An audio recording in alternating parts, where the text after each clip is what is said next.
Hi all, welcome back to environmental science. Last time out, if you remember, we were talking about human populations and we were talking about carrying capacity, overshooting of the carrying capacity. Talked about how Luke and Hook estimated the carrying capacity of the planet at 13.4 billion based on the size of Holland, a long time ago. And we showed kind of the trajectory of the human population, how it's been going. Okay, so the fact that at about 1850 or so, the world's population was 1 billion. 50 years later, it was about 1.5 billion. And then from there, we kind of started moving out of that lag period. So lots of, whether we're talking exponential growth or logistic growth, the first kind of phase, first chunk of those population growths is what we call a lag phase. The population's growing fairly slowly, and then boom, an explosion happens, and you get this exponential growth, fastest growth rate. And our trajectory is fast. It's up. Eventually we will hit a carrying capacity, and then like we talked about before, it will cause a crash. Most population biologists believe carrying capacity is somewhere between 9 and 12 billion. Since we're at 8.2, we could be butting up against that bottom end at 9 billion. We still got a little ways to go before we get to the 12 billion. Maybe Luke and Hook was right, and it's 13.4 billion. But regardless, every population will always reach a carrying capacity. Now, if we look at what the carrying capacity was, maybe of the planet for people in the 1600s, it was probably somewhere around like 2 billion people. And that's why we stayed fairly low at 1 billion. Maybe it was even 1.5 billion people. But the reason why I bring that up is there's ways at which you can prevent a crash. Well, there's ways at which humans can prevent a crash. And that is, first of all, the carrying capacity is flexible. K is flexible. So yes, remember that carrying capacity is this number that the current environment can support. Okay, so in the 1600s, maybe the environment, based on the fact that we had individual farms, we didn't have motorized vehicles, we didn't have modern medicine, we didn't have a lot of these things, we didn't have different agricultural techniques that we do today. Maybe we were close to the carrying capacity in the 1600s, okay, because technology, just the advancements weren't there. But then as advancements come online, and when you start inventing, this engines and tractors and farming a lot more landscape, having better yields in our farms, that kind of stuff, having, just a quicker turnaround in food production, that's a big one. Our carrying capacity, actually, the line went up. Right? And so when we look at the line going up between 9 and 12 billion potentially, it's due to advancements in things like technology, other things that are going on. So knowing that carrying capacity is flexible is a great deal. Now, it can flex the other way though.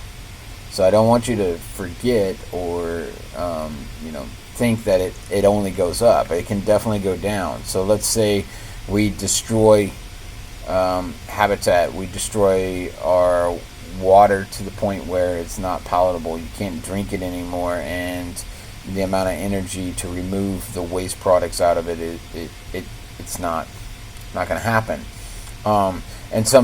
So there's some comments with like things like if nuclear waste gets in freshwater systems, that component there, it's super hard to clean up, and you can't wait for it to go away. And we're talking about half-lives of thousands, if not millions of years for that material to deteriorate. Could cause that your actually carrying capacity goes down, because you've destroyed that capability that of the ecosystem to support individuals. There's all kinds of other ways at which this is happening. Okay, climate change is, making places less farmable, and whatnot, and so our K could actually be going down depending on the environmental conditions. Okay, so often from an environmental perspective, we start maybe with ourselves, and we might say, okay, well, what can we personally do to prevent crashes, to prevent the population crash? Okay, no one wants to see our population get to 12 billion and the carrying capacity be 10, and meaning you overshot by 2 billion people. So when you crash 4 billion people die.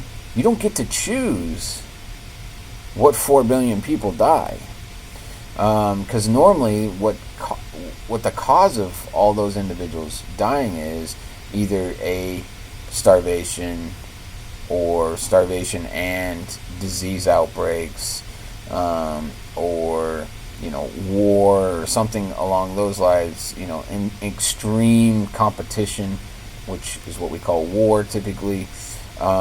These things can lead to massive amounts of death and cause a population to decline really quickly.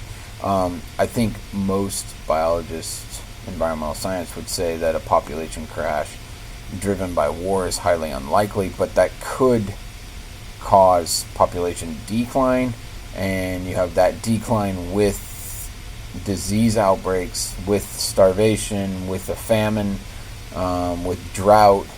That could cause a population crash. Not enough food plus conflict could cause the population to crash. So personally, what can you do? We've talked about before when we were talking about eco footprints, like choosing how many planets it takes for individuals to live like you.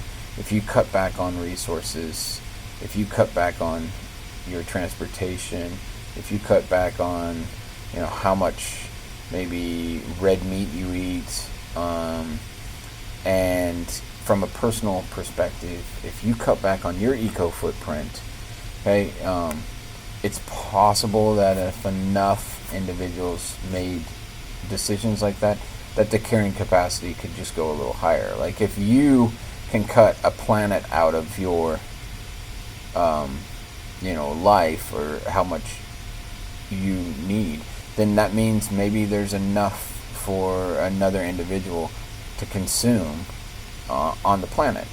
You're not taking their resources, so you could increase the population a little bit. Locally, what can you do?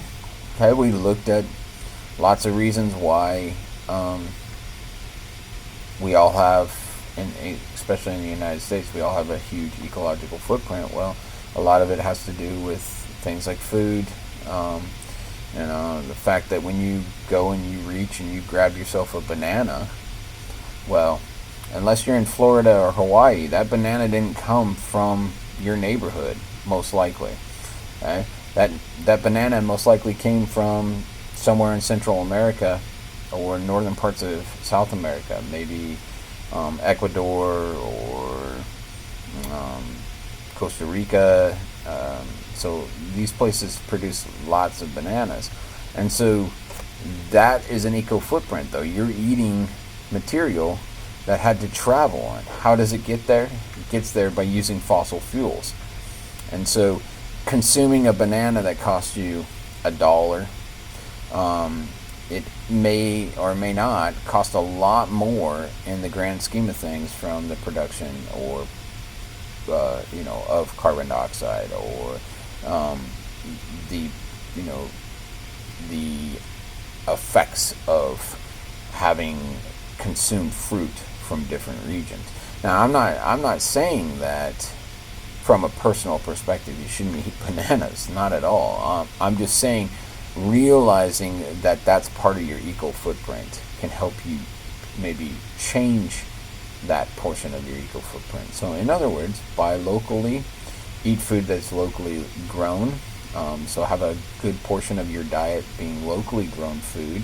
If that's not possible because of the environment that you live in, maybe have aspects of a local region that you can support that would help with potential carrying capacity. So the use of public transportation, the programs of maybe recycling, because a lot of these things that we have on the planet that we utilize daily, they're finite. The resource is finite. It's not endless. And if you use things as endless resources, then your carrying capacity is actually going to go down. And so if we keep recycling and keep using resources over and over again, you can support more people using that resource over a long period of time. From a country, there's all kinds of things that we can do. Right? Be more wise of how we use finite resources, whether that be steel or oil, gas. What kind of renewable resources do you use in your country? Is your country 100% renewable resources? Like there are a couple countries that are really close to 100% renewable resources. Well, their ecological footprint is a lot less than countries where the renewable resource for that country is 10%. So from a country perspective, we can do a lot. And so from personal perspective or a local perspective, you get to, in some aspects, determine how the country works also. And then from a world, I think we've kind of talked about this. We hit this on a little bit in class. Be a country that wants to work with the world to combat some of these issues. Because if you're a country that continuously, from a country's perspective, you're taking resources above your means, you're overshooting the carrying capacity as a country, right? That means the world has less. And because of that, you're likely, especially what's going on currently in today's world, there's a lot of countries that want to be like the United States. They see what the United States has. Okay? And if on average the United States, and the average person in the United States needs 4 planets to suffice their needs, okay? And you have other countries that are driven to be just like the United States, well, that means you're going to have not just 350 million people at 4 planets each, but now you add other countries that have higher populations that want to be that 4 planet. And what does that leave? It leaves a lot of countries that have less. And so from a world perspective, we can prevent crashes by being, logical in the way that we approach things, and realizing that we only have 1 planet. We need to take care of the entire planet, not just a small piece of land on the planet. And so from a world perspective, we can, develop flexibility around this. There's lots of other things, and what we've tried in recent years is increase the carrying capacity. Get better at growing food. Okay? Get better at having people have longer lives, happier lives. Make foods that are higher in nutrition. All kinds of things that kind of would, change the carrying capacity from a lower number to a higher number. Okay? And this gets at environmental health. This is, where environmental health comes in. We need to think about that personal, local, even country level from an environmental health perspective. Often we'll think about it from a personal perspective, Okay, so like the physical, mental, and social well-being of an individual, but you can approach this from a community, so the community's physical, mental, social well-being, or a state, or even the country. And then maybe if there's enough emphasis on the health of an environment, these features, then maybe we can talk about the world health.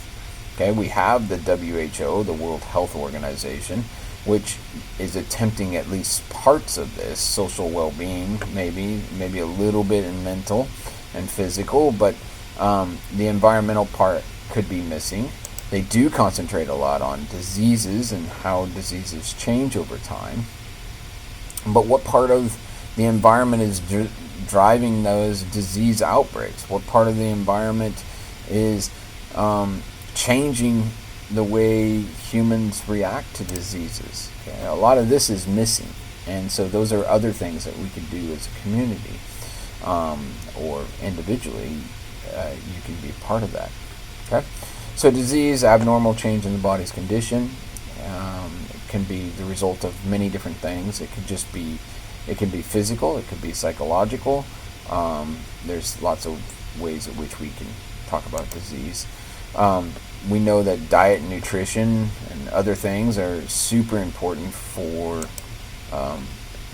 disease outbreak or preventing disease outbreaks. So we have all kinds of infectious agents. We often relate those to diseases, but other things that should be related to diseases are trauma, accidents, things like that. I think over the past few years, maybe last 10 years or whatever, individuals have been thinking about the mental piece of seeing trauma in a lot of different ways. Like, should we be broadcasting on news outlets only trauma? I mean, if 90% of what you see on TV is trauma, accidents, and bad things, then what kind of mentality do we have as a people? The pollution, okay, again, huge with disease. Like if you're dealing with poor air quality, poor water quality, and poor noise quality, you as an individual are going to be compromised. So if the air quality is compromising you and allowing infection agents to get to set foot, then you can be sick more often. UV radiation, ionization, same deal. Toxic chemicals that might be in some of our food supplies or in household cleaners, all this can lead to increases in morbidity and ultimately increases in mortality. And so often from a personal perspective, we look at things like this. Like what kind of food are we eating? What's going into that food? What kind of water are we drinking? What goes into that water? Those are big things. But as we approach carrying capacity, other things will come into play from a different perspective. Like, do we have enough medicine? Are we short on medicine? And therefore we get to choose. We saw this in COVID. Okay? We were choosing individuals who were going to live and individuals who were going to die. And we had to, or we felt we had to, because of the lack of medicine, the lack of space we have in our medical facilities. And so as we get closer to carrying capacity, that choice may be more common than it is currently. Lots of other things, like as you increase populations, you're going to have occupational exposure is going to increase. Increased population, you got to have an increase in jobs, you got to have an increase in food, you got an increase in clean water, cosmetics, increase in pollution related, okay, increase in medicine. And so you're just going to have everything's going to increase from that perspective. So what can we do as a society to potentially decrease those pressures? Well, I mean, that's up for debate. I mean, often when we think about food-related diseases, if we just pick one, when we think about food-related diseases, we say, all right, well, how many millions of people are dying of starvation? That's our number one thing. That's how humans, our brains are wired to go to. When we talk about food-related diseases, we almost always are talking about, well, starvation, malnourishment, etc. Okay, but it's not just a poor developing country issue. We can flip the coin. When we look at developed countries, they have food-related disease burdens as much, if not in some cases more so, than developing countries, or what sometimes we would call more poor countries, or more financially unstable countries. Okay? So just think about this. Diabetes, type 2 diabetes, okay, is definitely on the increase. And so the prediction is that 1/3 of every child born in North America will develop type 2 diabetes by the time, sometime in their lifetime. Okay? And that's due to poor diet and little exercise. I mean, think about that. 1/3 of 350 million people. We're talking over 100 million people in their lifetime will develop diabetes because of our poor diet and little exercise. This is not just a United States problem and Canada problem. If we look at Europe, okay, they're maybe not 1/3, but they're still up there. They have high rates of diabetes. We look at Japan; they have high rates of diabetes in some portions of Japan. So, countries that we consider well off, countries that we consider having financial stability, also have food-related disease burdens. We look at countries that are not as well off, okay? 780 to 800 million people face hunger, okay? 500 people are undernourished, or 500 million people are undernourished, okay? And about 150 million children under the age of 5 are suffering direct, measurable results from this. Okay? Measurable results. The average 9-year-old should be at this line. Okay? And what we see is stunting in a lot of populations due to malnourishment. The bones are not developing. The muscles are not developing at the rate that you would expect. Okay? And so, what is the answer?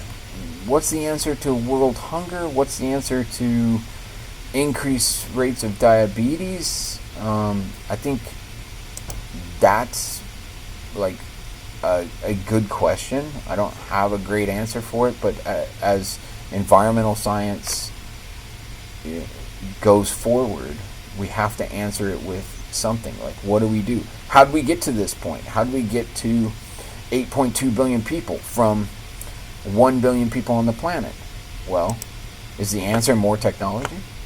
That's pretty much how we got 7 billion more people on the planet is more technology. So is the answer to world hunger and diabetes, is it more technology? Is it more diversity? So instead of having monocultures, instead of 20, 30 crops that dominate the world's landscape, do we need to increase diversity of the crops that we eat, increase the food diversity that we eat? Okay? Is it individual farms versus commercial farms?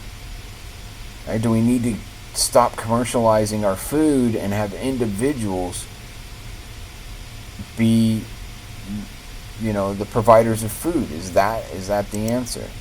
Less waste. Do we have a problem with wasting more food, more supplies, more resources, and it's unnecessary? If we had a better system, we'd have enough food and resources for everyone, and no, you wouldn't have 800 million people being underfed. And we've talked about it a little bit before. Is it time to think about population control? Are we smart enough to know when we're approaching carrying capacity, so we're not one of those species that overshoots and then causes a crash? I don't know. Right? So I'm posing these questions to you guys to think about. Next time we come back, we're going to look at a technology that might be a little bit of the answer to the world hunger issue.